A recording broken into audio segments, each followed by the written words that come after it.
Di sini, kelompok kami akan menjelaskan tentang materi VOC. Tetapi sebelum masuk ke materi, kami akan memperkenalkan nama anggota kelompok kami. Perkenalkan, nama saya Jovina Gabriela dari absen 13. Halo, perkenalkan nama saya Karen Jirita Krisnanto dari absen 15.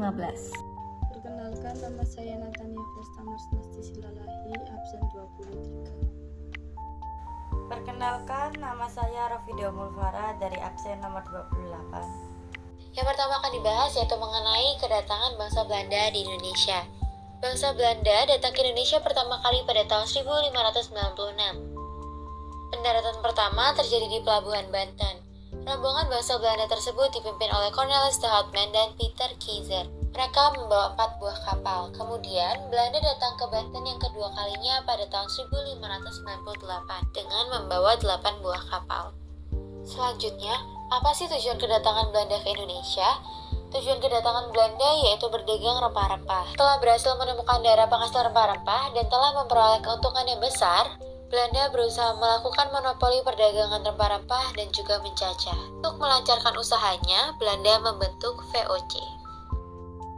Pada tahun 1598, pemerintah dan parlemen Belanda Staten General mengajak kongsi-kongsi dagang Belanda yang ada untuk bekerja sama dan mengusulkan untuk membentuk sebuah perusahaan dagang yang besar. Usulan ini baru terrealisasi 4 tahun berikutnya, yaitu pada tahun 1602.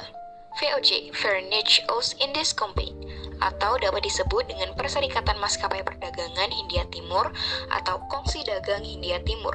VOC secara resmi didirikan di Amsterdam pada tanggal 20 Maret 1602. Yang VOC adalah memperkuat kedudukan para pedagang Belanda dalam menghadapi persaingan dengan para pedagang negara lain.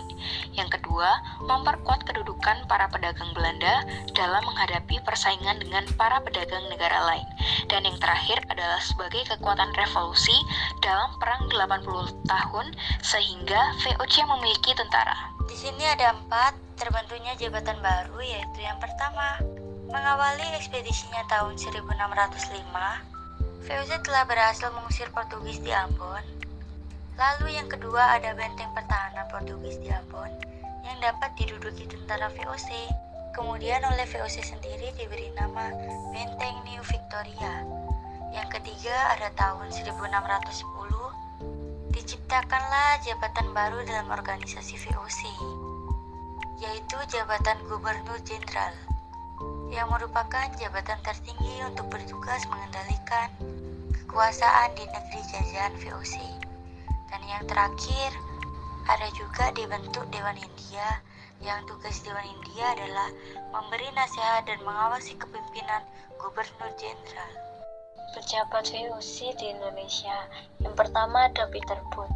Peter Booth adalah wakil VOC pertama di India dan bisa pula dikatakan Gubernur Jenderal pertama Hindia Belanda, yang memerintah antara tahun 1610 hingga 1614. Yang kedua ada Jan Pieter Zoon-Koon. Jan Pieter Zoon-Koon adalah Gubernur Jenderal wilayah kongsi Verenigde Oost-Indisch Compagnie yang keempat dan keenam. Pada masa jabatan pertama ia memerintah pada tahun 1619 hingga 1623. Yang ketiga ada Herman Willem Daendels. Herman Willem Daendels adalah seorang politikus dan jenderal Belanda yang menjadi Gubernur Jenderal Hindia Belanda yang ke-36. Yang keempat ada Thomas Stamford Raffles. Ia adalah seorang pejabat kolonial Inggris yang menjabat sebagai salah satu gubernur Inggris di India antara tahun 1811 dan 1816 dan Letnan Gubernur Hindia Belanda. Yang kelima ada Van der Kempelen. Mr. Godler Alexander Gerard Philippine Baron van der Kempelen adalah penguasa Hindia Belanda pertama yang memerintah di India setelah dikuasai kerajaan Inggris selama beberapa tahun. Yang keenam ada Van der Kempelen Janus Greef van den Bosch adalah seorang perwira dan politikus Belanda.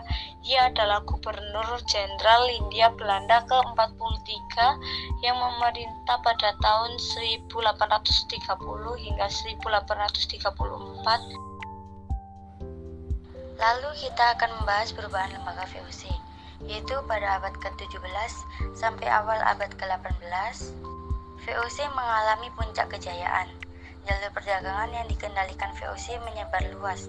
Namun di balik itu semua, banyak yang persoalan tiba-tiba muncul pada tahun 1749.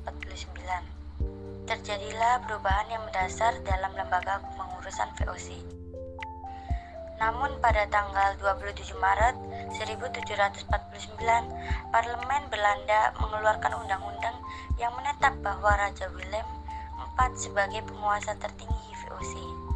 Pengurus VOC mulai akrab dengan pemerintah Belanda, kepentingan memegang saham terabaikan. Pengurus tidak lagi memajukan usaha perdagangannya tetapi berpikir untuk memperkaya dirinya masing-masing. Keuntungan VOC semakin merosot. Pada tahun 1673, VOC tidak mampu membayar dividen.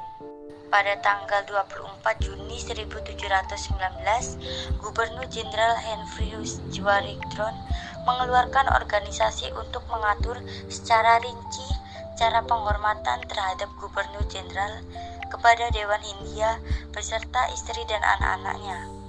Dan pada tahun 1754, Gubernur Jenderal Joseph Michel mengeluarkan organisasi baru. Organisasi ini mengatur kendaraan kebesaran.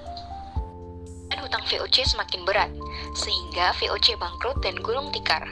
Bahkan ada sebuah ungkapan, VOC singkatan dari Verken under Corruptie, tenggelam karena korupsi. Dalam kondisi bangkrut, VOC tidak dapat berbuat banyak. Menurut penilaian pemerintah, keberadaan VOC sebagai kongsi dagang yang menjalankan roda pemerintahan di negeri jajahan tidak dapat dilanjutkan lagi. Lalu pada tanggal 31 Desember 1799, VOC dinyatakan bubar. Semua piutang-piutang dan segala pemilik VOC diambil alih oleh pemerintah Belanda. Pada saat itu, Gubernur Jenderal terakhir Van Overstraten harus memiliki tanggung jawab besar tentang keadaan di Hindia Belanda.